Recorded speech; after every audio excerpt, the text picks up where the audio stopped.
Today I'm going to be breaking down my top lane tier list for the new rank season. These will all apply to the brand new patch that just dropped today, patch 26.10. Now, because there are quite a lot of big changes to the meta, I've divided it into 3 lists here. One for Masters Plus, which is what you see on your screen right now, more so the objective power of the champions. One for Emerald and Diamond, breaking down the best champions to play in those ranks. And of course, one for below Emerald. These will all be timestamped down below, but I do recommend watching the majority of the Master Plus list, as I'm going to go into a lot of detail in these champions, especially the ones that got changed the most. So let's get started with our Masters Plus tier list. Now, keep in mind, I'm going to be breaking down in much more detail the champions who have moved around a lot in recent patches, compared to ones who have stayed in relatively the same place. But starting with our S tier here. So currently, the 2 best top lane champs in the game is Rumble and Jayce, and it's not even really close. The only reason Riven is an S tier alongside them is personally I hate when tier lists have an S plus or a Z tier. What does that even mean? These are the 3 best tops on the patch. The reason why these 2 are better is consistency. These champions, you could play them pretty much every game and they'll have consistent value. The matchup doesn't matter that much. Of course, there are matchups you prefer, over matchups you don't. They're always going to be useful in the game. They're going to win almost every single matchup they play against. So these champions are just way too valuable in terms of the average game. Where Riven has higher carry potential than most of the champions in A tier and in S tier, but there are going to be games that it's really hard for him, so she's not as consistent as a choice, even though she's still very, very strong. Now, moving down to A tier, so Anivia. So she did get a little nerf on this patch, but it's not really anything, a little crumb of armor that's going to mainly apply for versus AD bruises, but they can't touch you anyway, so I don't really get the point. Of course, if Anivia makes a mistake and she lets her Renekton get onto her or something, sure, it's going to hurt a little bit more, but that's kind of onto the Anivia, not really on the Renekton. Of course, there's stuff the Renekton can do if he's a better player, but I would just say in terms of overall power, this champion's still very, very strong despite the nerf. Now, the thing about Anivia, I actually think she's better and competitive than solo queue. I've tried her a bit recently, and she is very strong in lane, but she's not really a champion that can guarantee advantages as much as other range tops. She's very, very consistent, and she does really well into pretty much every top lane champ in the meta, which is why she's very strong, another consistent champ, but she's not as good as Rumble or Jayce at securing individual advantages, unless of course she's in a free matchup. But in terms of a blind pick, if you verse other range matchups, you're kind of going to go even, and you don't really have as much threat as champions like that. So I would just say in terms of what she provides to the game, she's not quite on their level, although it's still top 4 champ in the game, can't really complain if you're an Anivia enjoyer, which I hope you're not. Now, for Vayne. So Vayne, I've moved her up a bit. It's just the meta, the way it's going. She does well as a counter into pretty much any melee, of course. And even into range, you can do fine, especially Vayne's are taking exhaust now. So if a Jayce goes onto you and gets exhausted, you're going to run him down with lethal tempo. It does make it a lot harder. So Vayne is just very, very strong as a counter. And even as a blind, you can get away with most matchups. Yes, you'd prefer not to verse the easy counters like a Malphite and stuff like that. But there are plenty of players who are blind picking Vayne quite consistently and having great results at the moment. Now, moving to Ambessa. So finally, it's been pretty much since she was released that she's not an S tier anymore. This champion, the reason why, they nerfed her ulti. So now, the reason why she's an A tier now, the ulti nerf was actually way bigger than expected. It's actually very, very hard to hit against good players. It probably won't matter as much for the average Ambessa player, but for playing in GM and Chow lobbies especially, I notice when I'm versing it, even when I'm playing a champ like Olaf, who doesn't have any movement speed steroid or any gap closer, I can dodge it just with movement pretty consistently now. So I feel like unless you have, like an Addy mid and all the support to just chain off of, it's really hard, and using it 1v1 in lane versus a good player, not very consistent anymore. And that means you lose a lot of kill windows, skirmishing power, stuff like that.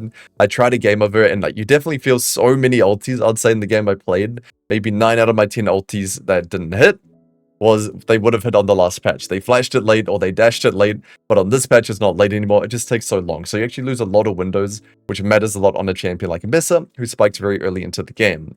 Now, she did get a buff this patch, but it kind of evens out around level 9, which is a little bit stronger, 1 to 3, 1 to 4. But that was sort of the part of the matchup where she'll just poke you down while you get pushed in a lot of matchups anyway. I don't think it has as big of a change as they're expecting. Now, for Cassiopeia. So you do have to be a one trick to play this champion still. I don't think anyone with 10 or 20 Cassiopeia games is going to be A tier for you. It has to be many, many hundred games. But it's just a good meta for her. She can do well into pretty much anything here. Yes, she'd prefer to verse a melee that she can kite around, but she can have a really good time into most champs. Scales very well, very strong in skirmishes. Another champion that has pretty consistent value compared to other champs. Yes, you'd prefer not to verse like Nocturne jungle and stuff like that, but most range shops are in the same boat, so I'd say this is a very, very strong champ currently. Moving on to Darius and Fiora. Now, these are still champions where if you're a one-trick, you can definitely make them work in the Apex tiers. Plenty of players are still doing it, but it's not the best meta for you. You can probably understand if you play Darius or Fiora, you don't want to verse Anivia, Jayce, and Rumble every game, and you can't ban all of them. And then there's Vayne and Teemo and Varus. It's just a lot of champs that are not fun to verse. But these champions scale extremely well. The one-tricks have a lot of ways to win these hard matchups on them, so I'd definitely still put them really high. Definitely some of the best melees at the moment that you could play. Now, for Gangplank, pretty similar. I'll touch on Cassante here. So Doran's Helm, especially the Doran's Helm buff, he's probably the best user in the game for D-Helm, so it's definitely a great change for him. It's pretty much a damage item for this champion, where he's so strong in lane, but you're not going to build deep lane on this champion. So now that he actually has access to a beefy item that really increases the combat power, I'd say he's in a pretty good position here. The only reason he hasn't jumped up the list or anything like that, it doesn't matter if you have Doran's Helm or not. Cassiopeia, Anivia, Rumble, not really amazing for you. It's up to them to make mistakes, not really on you to, gain advantages 1v1 there. Now, for Teemo, so he got a bit of a benefit from Static Shift. He's probably the best user of it in top lane. There might be one or two I'm not thinking of, but he definitely benefits a lot from it. A lot of the Teemo one tricks are starting to climb in LP since this patch changed, so definitely a good season for him. Yes, he doesn't really love versing mages, but Anivia ban, there's not really as many mages you're going to run into. People are still kind of figuring it out, so you should be fine for the most part. Now, for Varus, so Varus is a really good counter pick. I don't think he's as good of a blind. If you verse my Olaf, you're going to have a bad time. Even so, Jax player can be tough. Irelia, there's a lot of pretty good counters to him that are quite common. Like these three champs, a lot of people play them in GM Chow. So I'd say he's not as consistent as a blind as actually Teemo or Vayne or Anivia. So that's why he's a little bit lower, but amazing counter pick. And even as a blind, you can make him work for sure. Now Rengar, so kind of the same as Cassio, but times 10. You need thousands of games on this champion for it to be A tier in high rank. If not, if you have less than 1,000 games, it's probably going to be B or C tier. But I think it's a pretty solid meta for him. He has a lot of threat into range and into mage, so it's a pretty good patch to be him. I still don't think overall as a champion he's as strong as the champs above him, but he, it might surprise me as I keep my eye on him. There's only really one or two players that play him these days, so it's hard to get enough data there, but I'm pretty confident in A tier for him at least. Now Jax. So I actually thought Jax was going to be stronger this patch because of Dusk and Dawn, but the meta and even Doran's Helm actually outweighs that. The problem with him is even before Dusk and Dawn buff, the old Dusk or change, the old Dusk and Dawn or Triforce, if you got even on that item, you're always strong, right? If you had an even 110 CS at 11 or 12 minute Triforce, or Dusk and Dawn, you're always strong on Jax. But getting that's never been harder into Anivia, Rumble, Jayce. If I actually go through this tier list, I'm not going to list them one by one. I'll stop when you get to a matchup that's actually favorable for Jax. So here we go. Losing, and around here, I would say it's a pretty good Jax matchup. Not amazing if he takes exhaust, but I'd kind of stop around here, right? So there's a lot of champions where it's not amazing. Yes, Riven and Cassante are going to be easier than like Anivia or Rumble, but I'd still say there's no matchup here that's great for Jax up until around here. And even then, not even amazing. So the meta is bad for him. Doran's Helm is bad for him. Because if you don't play Jax, pretty much he's 50-50 on magic physical, even if you build AD a lot of the time. Maybe a bit different with like the lethal tempo and stuff like that. But usually when you check your def recap, you kind of do a half spread of damage. So early game Doran's Helm can be quite annoying. Your EW and ulti all magic, and a lot of your autos are all physical. So Doran's Helm Cassante, you definitely feel you just do a lot less damage. I versed a Gnar recently who went D-Helm with Barry. It's like you just can't kill people. So I think overall, even though the Dusk and Dawn change is nice for him, it is a harder patch for him. Aurora. So personally, I think this champ should just be a counter because it has to get a lead. That's why it's so low. It's not a champ where you can blind like Anivia or Rumble. So that's pretty much why. That's the only reason she's down here, is she's strictly a counter pick. Similar to like a Malphite but for mage version. If you verse a tank that stacks MR, I just don't think your champ's as valuable. Or if you verse something that can actually kill you, like Aurelium, or even something like Yorick that can poke you out, not really going to be that useful. Now, Renekton. So I'll have to see a bit more. I might end up dropping him to B tier. In fact, I've convinced myself already, just because it's not a good meta for him. These champions here, he really struggles with, especially Riven's not that common in high rank, even though she's a good champ, because you have to be, multi-season one trick, and Ambessa value going down means Renekton value goes down as well. So I just think it's not an amazing meta for him, but he is still a solid champ. He's definitely one of the best bruisers to play.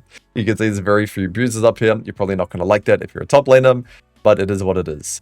Now, so everything else is similar. So Yorick and Irelia. So Yorick got the biggest promotion, I think, out of all the champs. I might be wrong here, compared to my previous tier list. And it's the meta. He is one of the best answers that's not a tank to mage or range tops, right? Hit 1 or 2 E's onto a Jayce, he's poked out of lane. So this is definitely the reason why. I still don't think you should be blinding him every game, but as a counter, he does really well. He's pretty much, right now, all the LCK tops are practicing range characters or Yorick as the answer to range character, or Sion as well. So these two here are going to be the common pro play answers because they're very consistent, where other counters, we'll touch on Naafiri later, Aurelia, Naafiri, they're not as consistent in terms of the value you get as picking them into range champs as they do rely on snowballing. But Yorick and Sion, they don't. They just farm up. Kill 6, they have kill 3 with ganks, they can poke them out. So that's the reason why he's so high now. You can pick him into a lot of these range characters that no one likes to verse. Moving down to B tier. So we touched on Renekton already, Naafiri. So the only reason I put her here, she is a good answer to range top. She's good into Vayne, she's good into Varus, that type of thing. So you want to, the problem with her is you do need to snowball, and she did get a nerf. I'd actually put her A tier before this specific patch, but the nerf is, quite meaningful, I would say, in terms of top solo lane. So I would just say the reason she's here, strictly as a counter pick into these loser champions that no one wants to verse, and that's pretty much it. But you do need a snowball, you do need champ mastery on her, but she's pretty easy to play. She's a jungle champ, anyone can play it, so it doesn't really take that much time to get, decent at her. Olaf, so it was very, very sad for me. I had to use 2 hands to move him down here to demote him to B tier, and the reason is just the meta, right? Play Olaf into Anivia one time, and she'll ban it forever, which is what I'm doing at the moment. It's just not great, right? Pretty much every game before, when I was doing my Olaf run, I was versing champs like I had Jayce banned, I'd verse Rumble and Ambessa. That was not winning, but it was fine. It was playable. Now, I'd verse Anivia and Vayne, or Rumble or Jayce, or all this stuff. It's just not amazing meta for him. There are too many good answers to him at the moment. So I just feel like he got demoted to B tier because of the shift in the meta there. It's better to play melee champs that can actually answer range better, or melee champions that go extremely well. Sion, so same reason as Yorick, yep, he got a promotion because he's good into range. It's as easy as that. He's probably the best tank answer to range currently, so definitely good pickup for that, and he's relatively easy to play as well. TF, so static shift's really good on him. That's pretty much a big reason why he was getting a bit of play before the static shift changes, but as the range top meta came in, he's just a good champion to maintain side push, make proactive plays. You know what TF does. He is just playable now, especially with static shift, fixes his bad wave clear problem. Now Urgot, so I demoted Urgot as well, same reasoning as Olaf, bad meta for him. I'm not going to go into much more detail. By now, champions that got moved down, a big change in the meta is the main reason here, not because they got nerfed or anything like that. Yasuo got promoted, so I moved up Yasuo because he is a good answer into range top laners, right? It's a good answer to range, especially with exhaust, but you do have to be like a Yasuo Yon guy with a sword collection in your heart, in your house, that type of thing. But definitely, he's a lot better than in previous seasons because a lot of people are blind picking champs that he does good into. I still wouldn't want you to blind pick him and verse like a good Renekton or Jax. I don't think there's any point with Darius. Not much point doing that, but if you have him in your pool, you can use him that way. Some pro players do use him like that. Vlad as well. Okay, another promotion for Vlad. Now, I'm touching on almost everyone here. So for Vladimir, it's the same reasoning. I actually think he's going to see a bit more play and pro play soon because he doesn't smash range top laners, but you can just farm and go even and outscale them. And that's great, right? If you verse a champion that kind of relies on lane leads and you outscale them and can go even, that's a really good pick. So that's pretty much why he is not a counter to range. You're not going to shit on an Anivia or something like that, but you can farm relatively fine into them and just sustain through their poke and just play that mana gap where they have a mana bar, you don't. You can just play to out sustain them that way. So Quinn, we touched on, pretty similar reasoning. Zaahen. So same as Olaf, just a bad meta for him. You can definitely make him work. There are some good Zaahen players I've seen, but yeah, if you play Zaahen into a bunch of these champs, not really, you're going to have a great time. There is some cheese setups I've seen with like Halo Blades, but typically I would say middle of B tier or like upper of B tier is a really good place for him. Although if you see people blind pick a melee comp, so if they go Sion Vayne, the champ's basically unbeatable if you know how to play it. So he's kind of like Darius in that way. Kennen. So Kennen, I think I just overrated a little bit. There's no specific big reason why he dropped. I just think he's not as good to play him as these champs. I actually think modern day Kennen does rely on snowballing a bit, and even Kennen is not scary. And unless you get ganks, you're not really going to be able to snowball through these range matchups as much. Yeah, sure, if you pick him into Jax, you're going to have a great time, but no one's blind picking Jax these days. It's just way too punishing. So I'll just say, yeah, the champions you love to play Kennen into, people don't pick very often. And then champions Kennen doesn't like to verse are going to be picked more. That's why he dropped. I guess there is a good reason there. Camille, same reasoning, not really many good matchups for her. So Akali is a counter pick, so I'll touch on these three. So these three, I'll put them in the same category, even though they're a bit different. They are kind of slow early game scaling range tops, right? Zilean has an amazing level 13 spike. Kayle, of course, level 16. Gnar really good at Triforce. So these champions, I would just say, they're not the best that you can play. The difference between like Kayle and Anivia, right, is Anivia does well or wins almost every lane. She can neutralize or go even, and she doesn't scale as well as Kayle, of course, but it's good enough, right? The scaling is good enough for the blind pick value to outweigh it. So pretty much the blind pick value of these champions is just not high enough in this meta. That's why they're down here. I do think they're actually, all three of them are good champions in their own right. I'm a Zilean apologist. When you become an old man, you learn how to play this champ. But typically, these champs can only be used as specific counters. And even then, a lot of the time, there is a better answer. Remember, the best scaling in the game is winning your lane. So if you play a champion that outscales the melee, and also destroys them, isn't that always going to be better than playing Kayle or Gnar? Of course it will be. So for example, if you hard win lane on Vayne, and you scale well anyway, compared to like go even or slightly losing on average on Kayle, and then you're a little bit better scaling in Vayne, of course Vayne is just a better champion in that aspect. The difference between Kayle and Vayne, I'd say the benefit, is Kayle's way easier to play, I would say, and you can set up some certain champions. If you have an assassin or an AD diver on your team, your ulti has more value, of course, so more utility there. Shen. So I do think there's a really good Shen build with Dusky, Dawn, and Titanic, but it's still Shen and solo queue. You're still very team reliant. I don't think he's a bad champion. I think he's average, and that's where he is, the dead middle of B tier. So definitely that's why. If you play Shen into Anivia, are you really going to be ulting around the map making plays, or are you going to be stuck under tower eating snowballs for dinner? Probably the second one there. So I just don't think he wins enough matchups to abuse his global, and he's not a good team fighter. He's one of the worst team fighters as a tank. Yes, if he snowballs, you're going to one-shot people with a new build. You can say that about most champions, so I would just say middle of B tier is a good place for him. So Ryze is just an answer to range. Tanky boys, again, Singe is always good for one tricks. Ornn, Malphite, they can be good into range, it depends. Malphite you can pick into like Vayne or Quinn or Varus and it's fine. Ornn you can pick into anything. It's kind of hard into like Anivia and stuff, but relatively fine. Just kind of consistent average champions here. Pantheon, Aatrox, yep, it's the same reasoning. Gragas got a little bit better. The buff did help him a tiny bit. There are some Gragas players who are starting to climb a little bit more, but I would just say still on average, I'd rather have a Sion every day. But if you're a multi-season Gragas one trick, I think this season a little bit better than it was before. C tier. So pretty much I'm not going to go through all these champs one by one. None of them really changed that much. The reason they're all here is none of them can really function that well into the A tier champions, right? Imagining Gwen into Jayce, Rumble, Riven, and everything, right? It's not great. It's not a good time. Yes, if you counter pick into something with Gwen, it's fine. Or as Garen or Volley, if you verse a melee champ, it's fine. But playing Volley into Anivia, that sounds unplayable. I keep saying Anivia, let's do something else. Playing Volley into Teemo or Aurora, not a good time. And most people this season, one thing I want to touch on, especially in Korea, most challenger tops at the moment are playing meta. There's a lot less one tricks this season I've noticed compared to any other season. There are still some, like there's Rivens and Irelias and stuff like that, especially on EU and NA, there's still quite a lot.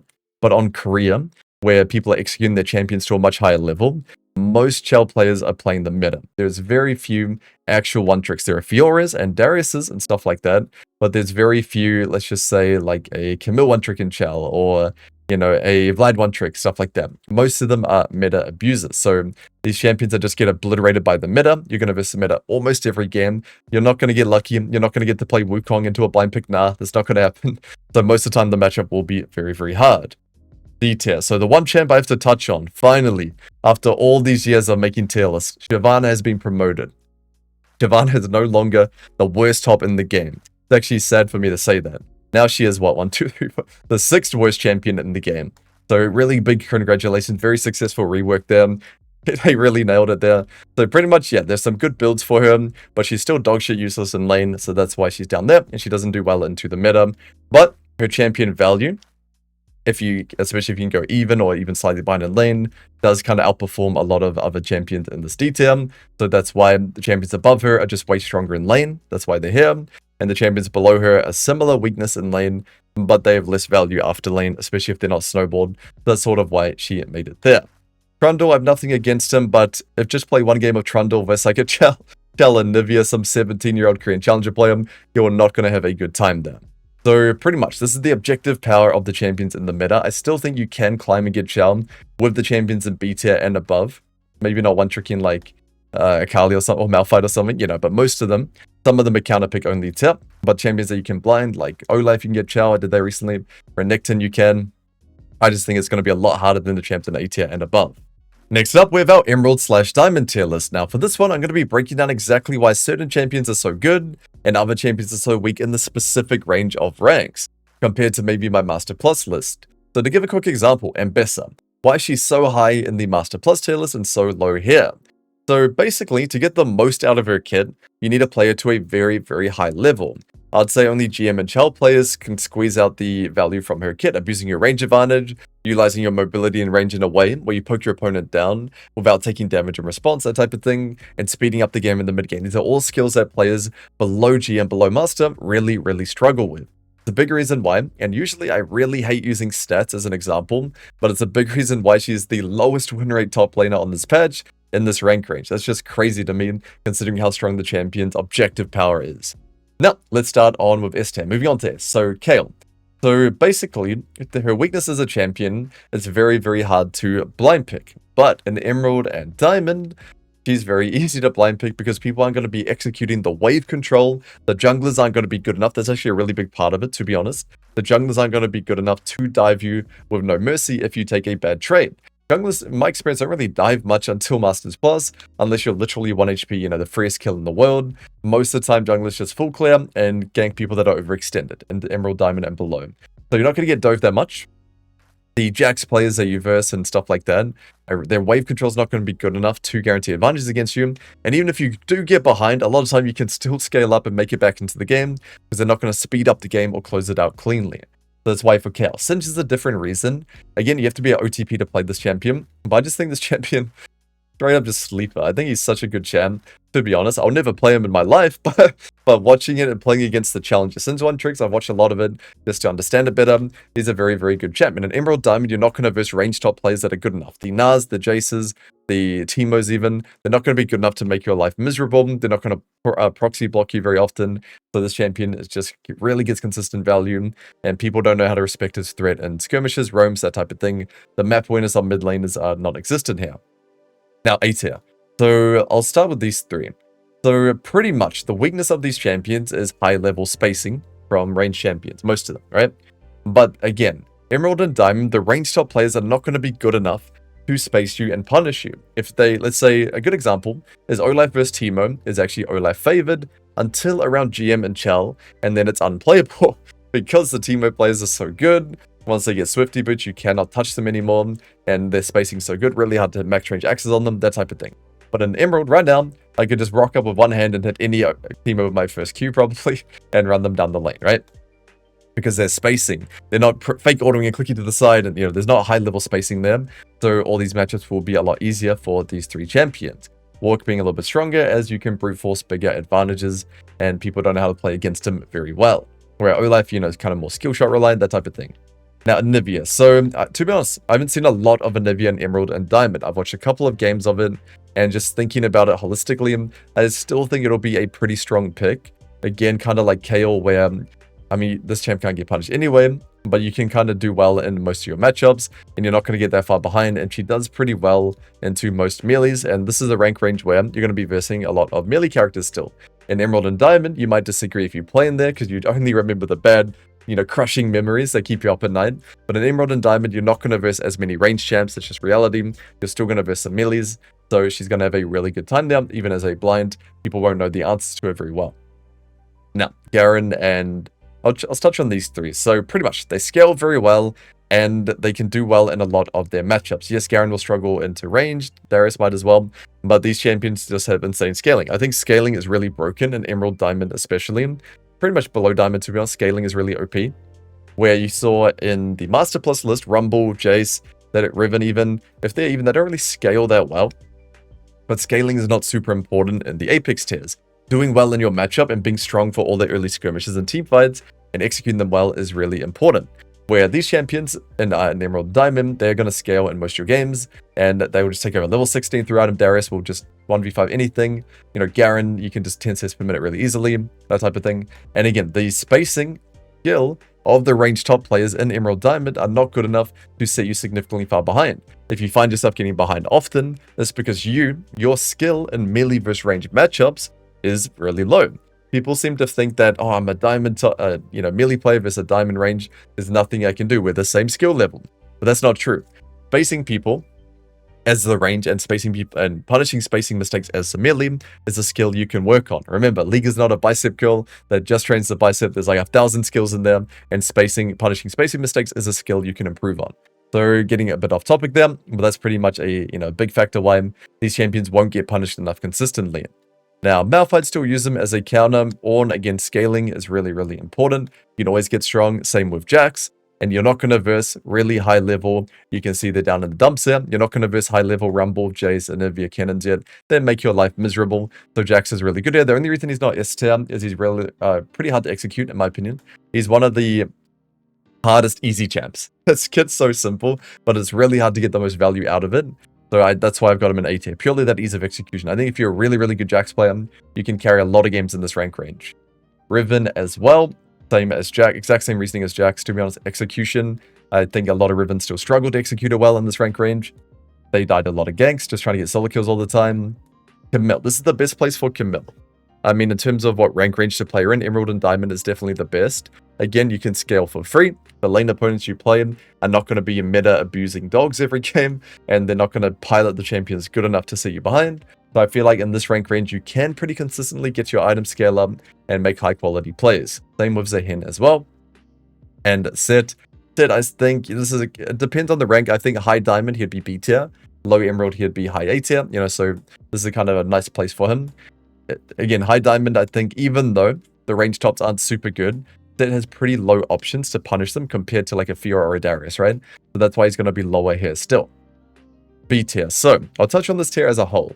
These are the champions where the matchup spread is not good enough. So I still think for Gwen, it's not amazing to verse like Kayles and Fioras and Darius. It's not the end of the world. It's not amazing for her. Again, she's not like D tier or anything, but it's not amazing matchup spread for you. Or the execution's really hard, like Gangplank. I think if you played him well, he'd be up here, because he's kind of similar to Kayle, except he wins lane. But the execution's just way too hard. So I have a hard execution, or just a bad matchup spread in general. Or just the champion's overall powers are not that high. Like Mordekaiser, I think does really well below Emerald, but not really as well in Emerald there. And then, yeah, execution on Irelia, Vayne, Varus, Quinn. These are all the hard to execute champions. Heimerdinger just doesn't do enough. Just play Anivia. It's just the way better version of him. Now, going down to C tier. So these champions, most of them are either way too hard to execute. Ambessa, Jayce, Kennen, Gnar, for good examples here. Or they just don't really have carry potential. In my opinion, of course, below Emerald, carry potential is the most important, as there is just so much gold to be collected. But Emerald Diamond, it's still an important factor. And you just can't carry games as hard on like a Poppy or Akali or Wukong as like Zaahen or Riven or Warwick, right? So carry potential or difficulty are the main reasons why they're in C tier here. Or just champions that have to snowball, have to speed up the game. I still don't think Emerald Diamond players are good at speeding up the pacing of a game. So that's why Pantheon would be a bit low there. D tier. So K'Sante is a champion that I like to call, you should only touch this champion in Master Plus. Legit, that's my opinion on K'Sante, because even though he's strong in lane, he's like Ambessa, where getting the most out of your kit is very, very difficult. But he's also a full tank. You're a peel tank at the end of the day. Do you really want to peel for some Emerald 4 Ashe player that's 0 and 7, running around with static shiv trying it out? Probably not. So I think that's why I've got these kind of team reliant guys down here. And then all just champs that you're not going to execute well. If you're an Emerald, you're not going to play Yasuo into Darius or Yasuo into Set very well. You're probably going to feed. So I think for the most part, that's the reasoning for D tier as well. And finally, we have our below Emerald tier list, but I do want you to keep in mind below Emerald is a pretty broad rank range, Iron all the way to Platinum, so some champions would be higher or lower if it was Iron or Bronze only, and vice versa for Platinum, but I did my best to average it out, and I will explain as I go. So starting with S tier, so pretty much what I look for an S tier champion in below Emerald, the most important thing is ease of execution, because the reality is if you're playing below Emerald, everyone in that game is not executing well. So if you're playing a champion where even if you mis-execute, you still get high value from them, that's going to be very important. You could imagine a Garen using, his E a little early or, slightly off-timing his W is not going to be as impactful as Ambessa missing ulti or Jayce positioning badly and hammer forming and dying, right? Of course. The ease of execution is really important. The second is carry potential, because below that rank range, there are so many kills, so much gold to be consumed, so many towers to eat that they don't protect. So champions that can carry with that's very, very important. For example, Nasus is easy to execute, but has way lower carry potential than Garen, because even if your opponent plays horrendously 1 to 5, you're not going to be able to punish and collect free solo kills. And the third one is clear reference points. So it's kind of similar to ease of execution, but I mean it for how do you win games on that champion. So for ease of execution, I like to think about trading, skirmishing, team fighting. Right? Executing a team fight on Garen is way easier than on Irelia. That's just objectively true. So even if you're more fed on Irelia than a Garen, if you play the team fight wrong, you're going to have less value than the Garen player. But a reference point is as an example of one, is winning games on the champion. Guidelines that you can follow that give you good results. So for example, a reference point on Olaf I like to teach is you only pop your Ghost and ulti if you hit your axe, right? If you hit Q on someone in lane, then you pop Ghost and ulti. So you're not ghosting after them, miss an axe, oh shit, they kite you out, right? That's an easy to follow guideline. Where the reference points on Ambessa would be, keep the max range of your Q, space them, ending your trade in your final dash so they can't stick on to you. It's way more complicated. Speeding up the pace of the game on Renekton, etc., right?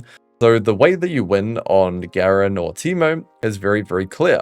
You get a big lead in lane on Teemo, you push inside, you set up mushrooms in the jungle, and you make the enemy top laner quit the game. Pretty much it's way more clear to win games on Teemo compared to on Camille. We have to be super proactive and making high impact plays, that type of thing there. So that's the reason why these champions are all where they are. And of course, the matchup spread that you verse is pretty good for all of them. On a Warwick, most games in Silver, Gold, you're going to be versing Garen, Mordekaiser's a set, it's Darius, you're fine into all of those, right? What beats Warwick is really high ranked players playing Jayce and Anivia and Gnar, and you'll almost never verse that stuff. A tier. So these champions have lower carry potential than the S tier champs, and they're a little bit harder to execute, but still very, very good. Think about Malphite as a counterpick only for this example here, but for example, Urgot, you're still a range champ, you have to space in some way. So for bronze and silver and stuff, it's going to be a lot harder for you to execute than a Set or a Garen, where you can just kind of brute force it. And Singe, you need to understand proxying decently well and spread your lead across the map, but I've still seen, even from bronze Singe students and gold and stuff like that, they know when to proxy him, they know to kill mid if they're extended, so I feel like if you're a Singed OTP, definitely an A tier pick in this rank range. Now, B tier. So this is where the champions B and below start to get harder to execute, or their carry potential is a little bit low. So for example, Renekton, right? Really, really good in lane, and really strong for 1 to 2 items, and then you start falling off. So if you don't close out the game cleanly, and games last really long in that rank range, then you're going to start to fall off. I think Renekton's the ultimate win lane, lose game champion in that rank range. And there's a lot of champions like that. Volibear's another one. And another one would be like Cleared, Pantheon. That's a really common issue you're going to run at Alawi. That's a common issue you're going to run into in that range of ranks. But I do like them being in B tier because ease of execution on a lot of them. Yorick, Alawi, Volibear, they're all pretty easy to execute, to be honest. Sion, Zaahen, they're not overly complicated like a Aurelia, Camille, or Fiora might be. And a lot of them do have good carry potential. Darius in, amazing 1v9ers, that type of thing. But the ease of execution is just not the same as the champions above them on this list. Or for some of them, like Sion, the carry potential is just too low. So that's the main reason for B tier being as it is. And for bottom row here, ease of execution on Jackson Yone is just not quite there as well. So that's the reasoning for them. Now, C tier. So I would say for this one, either it's way too hard. So if you could imagine a silver or a bronze Vayne, they're going to make a lot of spacing mistakes, right? That's the reality. And if you make a spacing mistake versus like a Garen and he chunks you, then he can just flash kill you whenever he wants.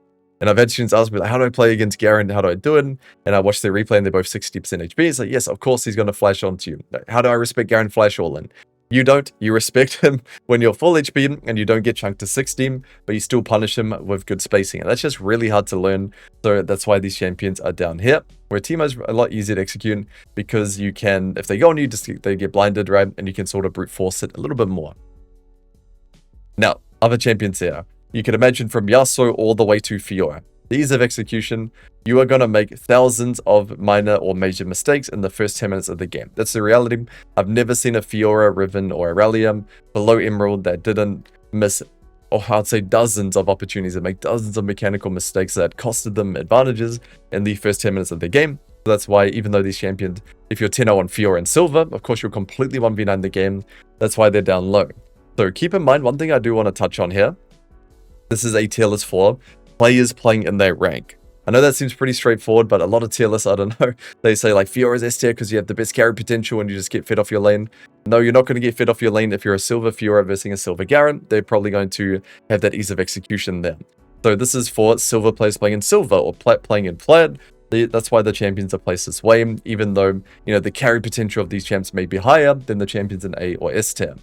And then ease of execution as well here. Now, D tier.